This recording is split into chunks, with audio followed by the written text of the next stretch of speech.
Hey there, YouTubers. CJ Productions 1996 here, and it's the long-awaited Battle Belt video by absolutely nobody. This is a while in the making. I had okay, so why even make one of these? This is mainly for range use. I'm not on the job, as people say. Um, you know, I shoot a lot for fun. It's a lot of fun, just accuracy and just for shits and giggles, really. Some range therapy time is always good to me. I have a range in my backyard, so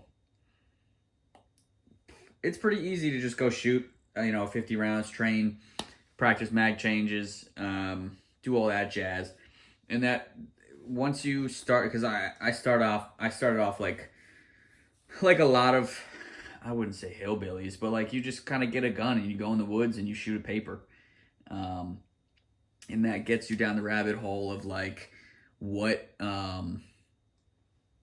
am I doing that besides wasting time and money in the side of a hill.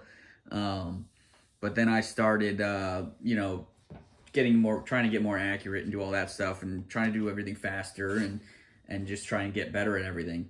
And that's kind of, then you get into slings because you don't want to carry, this Bubba's shotgun back into the woods, draped over your shoulder all the time. And then you can carry like more than one gun once you do that. And then it kind of just snowballed, and then I got into battle belts. I had an SOE tactical, just like an EDC belt that I kind of put some pouches on and a holster, but nothing was really crazy. And then I was like, well, I go shoot almost every weekend, if not, or if I bring somebody, a friend or whatever.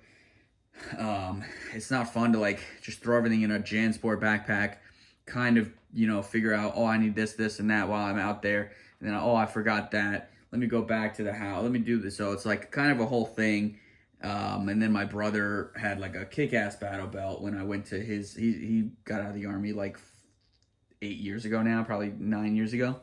So when I went go down to Texas, he'd have like a whole range set up. He'd have everything. You wouldn't need to, turn around, go to the car or whatnot. But that's kind of how this whole thing started. And then I would go online and watch videos. Obviously Garantham, everyone,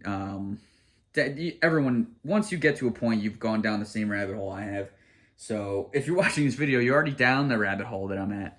So this was kind of a culmination of what I was watching, either on YouTube, I've seen on Instagram, kind of stuff like that.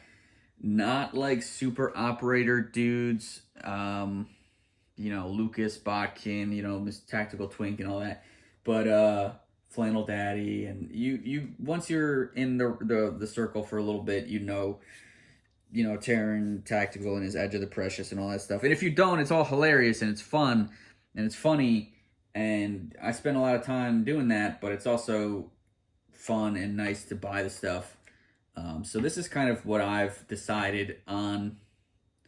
And it's not really, again, it's not real world experience because I'm not going kicking doors. And it's not like, again, my brother and I have talked at length, so I'll save you my rambling. I'm already 4 minutes into this. If you're getting gunfights at the end of the world, you're not going to survive. That's just that is the point blank. Mostly if you do anything at the end of the world, you're really not going to survive. Like, you twist an ankle, you tweak something wrong, you're dying. Like, there's no hospitals, there's no urgent care, you can't go get your meds or whatever, you're just gonna die. So this is really for range stuff. There's a whole, as shit hit the fan, fandom that like a lot of this has fueled that, but in reality, if you're getting in gunfights, you're gonna die. So, I mean, either way, you're gonna die. So it is what it is. But this is what I've decided on, this is what I've stuck with.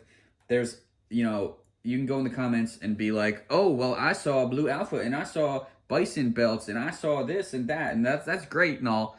They have their pros, they have their cons. You can go buy them. This is what I've settled on. So we're starting off here with the Esstac Enhanced Shooters Belt. This is a Velcro. It's got no molly on it. It's just a plain belt. It's got male Velcro on the inside, and they give you a female Velcro belt that you put on the loops. You know, you would put on your pants like a normal belt. And that's on my. I might do a whole setup video at this point because fuck it, I'm bored. But that's on a pair of French combat pants I got from Americana Pipe Dream. Shout out to them. And then this whole started because I got Esstac pouches, and they are the coolest. And again, this is, I'm not kicking doors or anything. They are the coolest looking pouches. Like in every video, every Instagram post, you will see in the comments, what pouches are those? What pouches are those? Not even my stuff, but like just on any tactical dudes videos, you'll see what pouches are those? What pouches are those? These are Esstac Kiwis. They are great. I do love them. This is for an AR, this for MP5, and these are for Glocks. So this is a mid-height gap Glock, and this is a no gap mid-ride MP5, and then this is a mid-ride AR. They have ones that have molly on the front. They have Glock ones that have magnets on the front, so you can just stick the empty mag because it's got a metal sleeve on the inside. You can just stick it to the outside. These look the coolest in my opinion. That's why I got them. I'm also not doing all that tactical, putting a chem light in my mag pouch case I need one. This is mainly for range. If shit hit the fan, this is what I'm walking around my property with. That's it. I'm not going on raids. I'm not doing that shit. That's how you get shot, and that's how you die. So get all that out of your system. This is half of what I think is cool, and half of these are reputable companies. They are expensive, but I don't have a mortgage or kids to pay for, so that is my money. This is my children and house. So we got Esstac. This is also an Esstac dump pouch. Maybe I would have gone with a different. This is kind of it's like a tough material, but it's like a wax canvas kind of, and it doesn't roll up very well. It keeps its shape pretty well, but I don't know. I don't hate it. I don't love it. I got it when I got these, so I honestly don't remember the price of anything. Basically, that's just how I roll. I literally just filled that and did a video on that. That's the Flatline Fiber Co. Pimp Practical Individual Medical Pouch. For the longest time, many years, I never had an IFAK physically on my belt. It was either like in a backpack or whatever. So this is good addition. Got a tourniquet, chest sealed, all that jazz. And then I also just got this Safariland ALS. I think it's like a 6354 RDS or RSO or something like that. And I wrapped this. This did not come M81. They stopped making it in M81. I should have done a video on that because that's pretty simple and it came out really well. This is my second holster I've ever wrapped, and I'm very I might start offering service. No, I won't, but it came out very nice. And then my Glock 19 Gen 5. I just did some videos on this. This is a, like I said, 19 Gen 5. It's got extended controls, basically. Performance trigger. I just got this TLR HLX, which does fit in the TLR1 holster because they don't even have like a holster for this on their website. Undercut, knuckle cut, all that jazz, all that jizz. I'm going to do an RMR cut on here, and I'm gonna Cerakote the slide M81. So that will be a thing. But I got the holster with the hole for the RMR here. So that is basically my battle belt setup. I also have this. These are pig gloves. These are from SKD Tactical, and it just has like an Amazon HK clip thing here. There's like $10 for 3 of them. So I usually don't buy Amazon tactical stuff, but that's the one thing because they sell these for like $10 a piece, $15 a piece, and I was like, that's insane. And then, yeah, the pigs, they're all right. They take some getting used to, and they're definitely not very glovey. Like they're like motorcycle gloves, but they're not like you're not doing work with them. They're very, you can feel everything. They're very dexterous, as they say, but you're not like building a house with them. So yeah, the reason I went with Esstac in particular, one, they look cool. Two, they are one wrap, and in my opinion, that is the smartest attachment method from what I've seen. It is super strong. This is the one wrap. It is double-sided. It's not like normal Velcro. It is very fine Velcro. So you can, let me take this gun off of here because it's heavy. I also went with a QLS NSC UBL. Ooh. So that's pretty cool, slick. I also put one on my SIG holster so I can swap. Again, this is all like, because I don't do the same shooting this is like my shit hit the fan, whatever, gun belt too, but it's also, I can use it for my SIG, which is cool. And I can swap MP5 for AR very quickly. And I'll show you right now, because it's so simple. You don't have to take everything off. Like, I want to change this pouch. I don't got to take all this shit off and the buckle off and all that. All I do, flip the belt over, come over this side of the camera. I go, oh, I don't want to shoot MP5 today. I think I want to shoot some AR. Take that off. This is already, I just bought the whole roll. I just checked, this is $15 for 30 feet. Do not buy, all these companies will sell you these for like $7 for 2 of these, which is insane. Just buy the roll, you'll never need to buy anymore. So I will just put that in there. And I usually do the bottom first and then the top, just so there's not like a bunch of tabs sticking up here. And boom, now I'm set up. I can go run AR stuff. They have double stack pouches. They have so many different kinds of pouches on Esstac's website. It's kind of annoying. But this is what you get. You get super adjustable. You can change this, and they're not going anywhere. Once they're on there, these things are not moving. Same thing with this, and this is even more because it's got 3 of them. This thing ain't going nowhere, ladies and gentlemen. And then once you put your belt on, this sticks to the underbelt. So this whole belt is stuck to your inside belt, which is insane. I was doing underbelt with keepers, 4 keepers, 1 on each side of my gun, and then one like right here and one back here.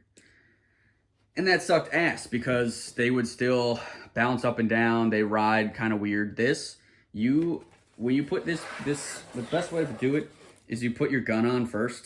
Like, you put it on your hip right where you want it indexed every time. And then you kind of pull the belt around you the rest of the way. And this shit is locked onto you. It will rip your pants off before you get this belt off. They have the large Cobra buckle here. I don't know, I think it's like it's 1 3/4. So it's probably 2 inches on the OD here, on the full outside. But, geez, that was loud. But yeah, that is my overview of why I got an Esstac belt. This is my setup, my current setup. I don't see anything changing in the near future. But if you guys have any comments or questions, this, again, I'm not a fan of this color of Velcro. I don't know why they chose it, but you can, since it's my own personal stuff for the range, I wouldn't use this on myself for the most part. I would at most use a tourniquet, but this is for like other people, because there's like females and not smart people that go back there with me. Obviously we practice safety as much as you can, but you can only do so much. But nothing ever stupid that I see and allow. So, but things happen. Again, that is the nature of this whole sport, pastime, whatever you want to call it. Stuff happens, and it's best to be prepared. So, if you guys have any questions or comments, you can leave them down below. That is my battle belt setup as of, what is this, April of 25. This is my first, like, full done. This is battle belt, which is cool, expensive, but worth it. You know, I also do like full kit runs. I'll go for a walk and a run with my full kit, my plates, everything. It sucks ass, but I gotta drop some pounds, but you know, that's just how it is. It's working, so we'll see. But Esstac, decent company. I've never met anyone there, but this belt I bought, first one was too long. I got a large plus, and that was too big. It was fully adjusted as small as it'll go, and it just fit me. So this one is the large, and it fits perfect. So it's adjusted right in the middle, basically. And so I got space to go down. It sucks because I'll lose space. Once I lose weight, I will lose real estate, and it will get closer. But I don't think I'm going to drop belt size anytime soon, but we'll see. Yeah, if you guys have any questions or comments, you can leave them down below. I've said that like 5 times. This is a really long video. But that's my battle belt setup. That's my reasoning behind Velcro one wrap. You can also carry like a little roll of it in your pack, in your like your admin pouch. And if, you know, there's no way that this will rip before this rips. So if you're super paranoid about that, carry some pieces in your admin pouch. If you have one, like I don't run an admin pouch, but if you ran an admin pouch, carry some in there, and you know, it's so easy. Look at this. Done. MP5. Let's go shoot MP5 now. So, in my opinion, one wrap is the next generation of battle belt. It is super locked into you once you get it on. I just like that whole design way more. Again, not kicking doors, going to the range, having fun, patrolling the woods here and the property, but nothing too crazy. I'm not going saving lives and taking them. So take that with what you will, with a grain of salt. But yeah, again, this is my 7th time saying it. Rate, comment, subscribe. I'll catch you guys in the next one. Thanks for watching.